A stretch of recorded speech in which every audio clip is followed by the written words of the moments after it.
கல்விக்கு எனது முதற்கண் வணக்கம். அன்னை திருவள்ளுவர் இன்று மாலைகளை வைத்து ஒரு மாமன்றமாய் பட்டிமன்றத்தை நிகழ்த்த உள்ளனர். குழலினது யாழினது என்பார் தம் மக்களை மழை சொல் கேளாதவர் என்பது திருவள்ளுவர் வாக்கு. துள்ளித் திறந்த காலம் குழந்தை பருவம், மீண்டும் பருவம் நினைத்து ஏங்கும் உள்ளம், கள்ளமில்லா உள்ளம், கபடமில்லா பேச்சு, சிரிப்பை தவிர துயரப்பு அறியா பருவம், சுயநலமில்லா நட்பு, சுதந்திரமாக தடையில்லா பருவம் குழந்தை பருவம். குழந்தை பருவத்தில் மகிழ்ச்சியாக இருக்குமிடம் வீடா பள்ளியா என்பது நமது பட்டிமன்றத்தின் தலைப்பு.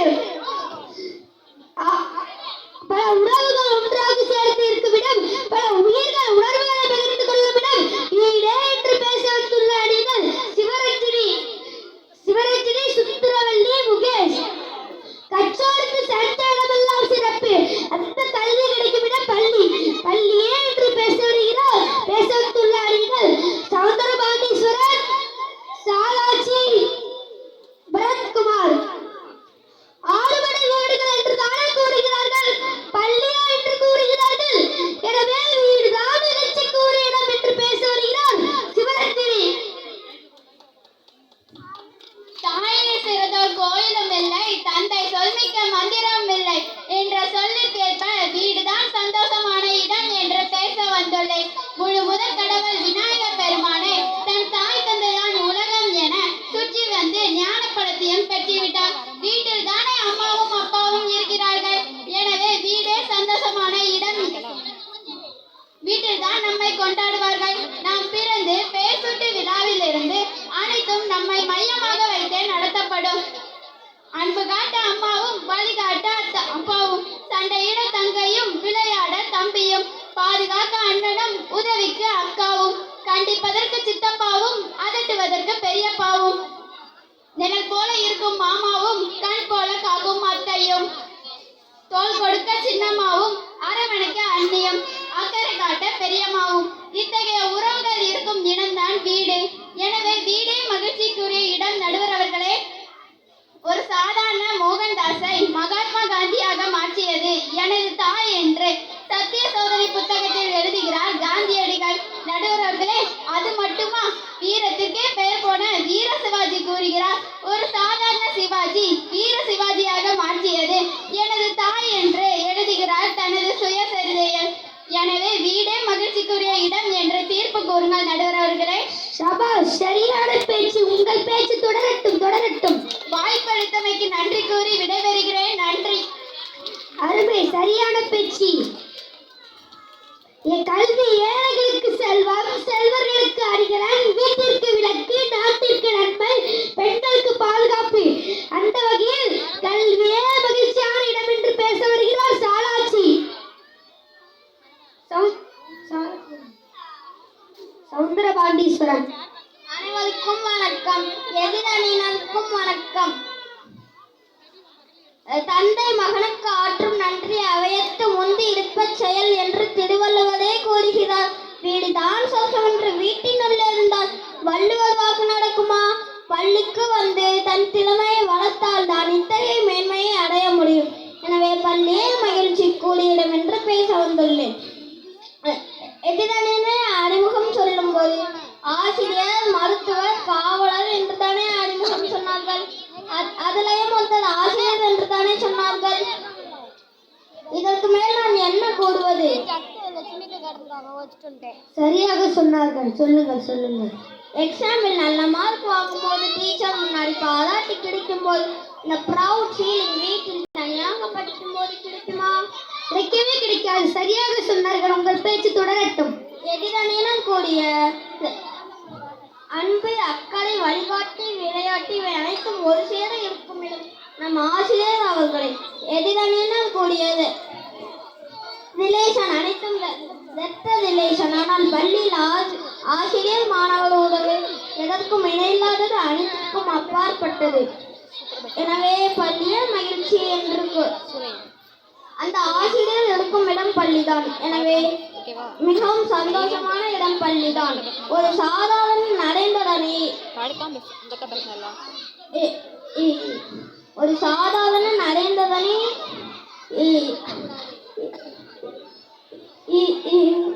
ஒரு சாதாரண நடைமுறையை எழுச்சி நாயகனாக இருக்கும் விவேகானந்தராக மாற்றிய பெருமை அவர் குருவான ராமகிருஷ்ண பரமஹம்சரையே சாரும்.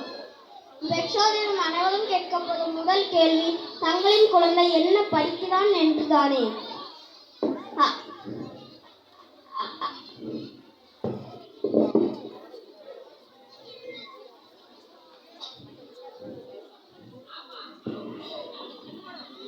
அவனை அடையாளம் காட்டுவது அவன் கற்ற கல்வி.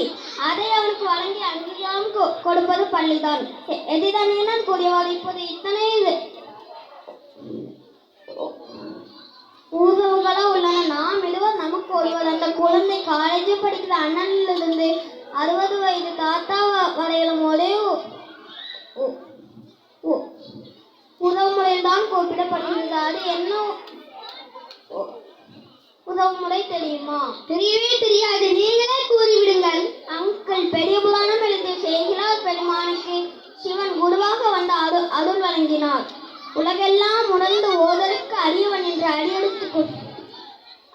அடியெடுத்து கொடுத்தார். இந்த நூல் பக்தி இலக்கியத்தின் உச்சம். இதற்கு மேல் நான் என்ன கூறுவது? அகஸ்தியர் சிவபெருமானின் 7 சீடர்களில் ஒருவர். அவர் முருகப்பெருமானின் குருவாக கொண்டு யோக ஞானத்தை பெற்றவர். அகத்தியர் பாபாஜியின் குருவாக உள்ளார். குரு இருப்பது பள்ளிதான். எனவே பள்ளியே மகிழ்ச்சி என்று கூறி வாய்ப்பளித்ததற்கு அனைவருக்கும் நன்றி பாராட்டி இடம்பெறுகிறேன். நன்றி, வணக்கம். அருமை அருமை, சரியான பேச்சு.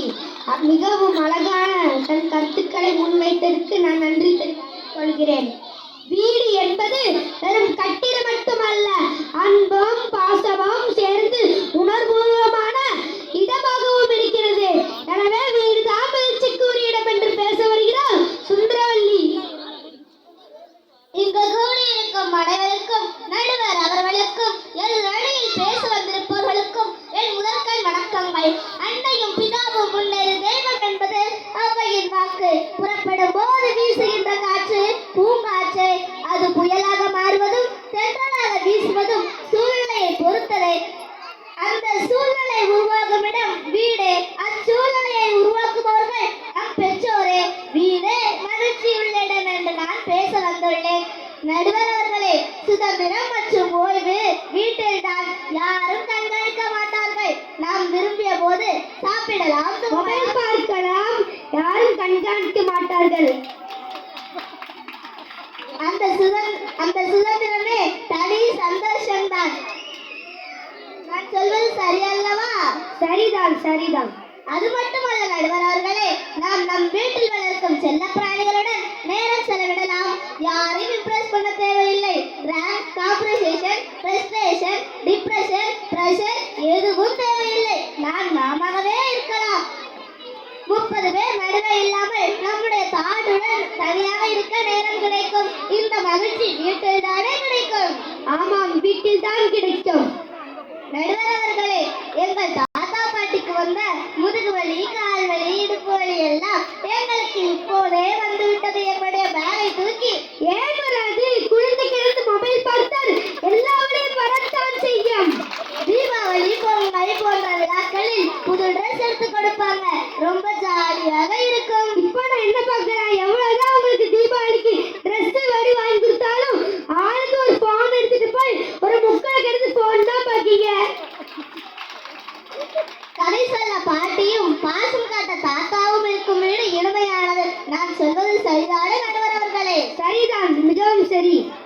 ஒரு வீட்டில் பாட்டி இருந்தால் என்று சொன்னால் அது வீடே அல்ல, பல்கலைக்கழகமே. அந்த பல்கலைக்கழகத்தில் மருத்துவத்துறை, அரசியல் துறை, பொருளியல் துறை, பொருளாதாரத்துறை, வரலாற்றுத்துறை என அது கூட கொஞ்சம் தொலைபேசி துறையை சேர்த்து கொள்ளுங்க. அதுவும் நம்ம கடைக்கு போனது ஜிபே பண்ண தேவைப்படுதுல்ல. நடுவர் அவர்களே, வந்திலிருந்து பார்த்து கொண்டிருக்கிறேன், செல்போனை நோண்டி கொண்டிருக்கிறீர்கள். இது தொலைபேசி அல்ல, பள்ளியா வீடா என்ற தொலைபேசி. அதை பற்றி மட்டும் பேசுங்கள். நீங்கள் தான் தொலைபேசி பற்றி பேசிக் கொண்டிருக்கிறீர்கள். சரி சரி, மொபைல் பற்றி இங்கு பேச வேண்டாம், இப்பொழுது பேசுங்கள். நடுவர் அவர்களே, ஒரு பாட்டி வீட்டில் இருந்தால் சிசிடிவி கேமரா தேவையில்லை.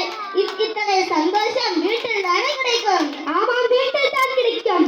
நடுவர் அவர்களே, அவர்களின் அனுபவத்தால் காலடி சத்தத்தை வைத்தே கண்டுபிடித்து விடுவார்கள். என் அப்பன் அல்லவா, என் தாயும் அல்லவா,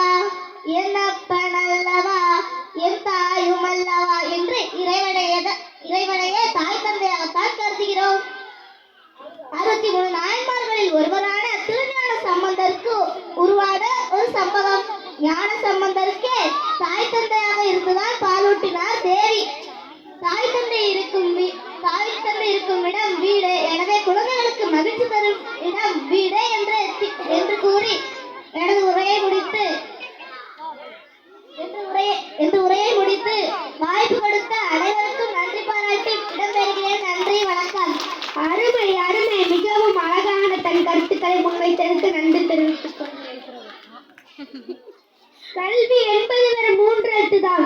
ஆனால் மனிதரின் தலையெழுத்தை மாற்றும் எழுத்து. அந்த கல்வி கிடைக்கும் இடம் பள்ளி.